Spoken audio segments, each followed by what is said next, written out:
நிஜமா இந்த நான் ஒரு நாளைக்கும் வந்து கிட்டத்தட்ட ஒரு 400 ரூபாயிலேருந்து 500 ரூபா வரைக்கும் டாக்ஸ் மட்டும் கட்டுறேன்னு வைங்க. அப்போ என்னுடைய ஓட்டு நான் வந்து தீர்மானிக்கிறது என்னுடைய பங்கு இருக்கணும்ல. அது கண்டிப்பாக 100% என்னோட ஓட்டு இருக்கு. ஒரு ஓட்டு இருக்கு என்னோட ஓட்டு. எங்களுக்கான ஒரு உரிமை என்ன இருக்குது? ஓட்டு லிஸ்ட் மட்டும்தான் எங்களுக்கான உரிமை.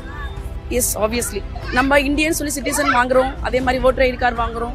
ஸோ எல்லாத்துக்குமே ரீசன் பிஹைண்ட் வந்துட்டு அந்த ஒரு ஓட்டுக்காக மட்டும்தான். S obviously I will.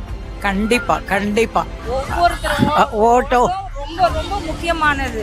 அதை நம்ம மிஸ் பண்ணவே கூடாது. எதுக்காகவும் அந்த ஓட்டை மிஸ் பண்ணக்கூடாது. நம்ம எல்லாரும் ஓட்டும் தனித்தனி யாருது எடுத்தனால ஒரு ஓட்டும் முக்கியம்தான். அதில் ஒன்றும் சந்தேகமே கிடையாது. சமயத்தில் பார்த்தீங்கன்னா ஒரு ஓட்டு 2 ஓட்டு வித்தியாசத்தில் கூட தோற்பது ஜெயிக்கிறது வந்து இயற்கை. அதனால எல்லா ஓட்டுமே முக்கியம்தான். எல்லாருடைய ஓட்டும் முக்கியம், எல்லா ஓட்டும் முக்கியம். கண்டிப்பாக இது ரொம்ப முக்கியம் இல்லை. ஏன்னா ஒவ்வொரு வாக்கும் வந்து பார்த்திங்கன்னா வந்து ஒரு தேசத்தோட இதை தீர்மானிக்கும். ஸோ அப்படிங்கும்போது எல்லாருமே அவங்க ஓட்டை வந்து கண்டிப்பாக பேச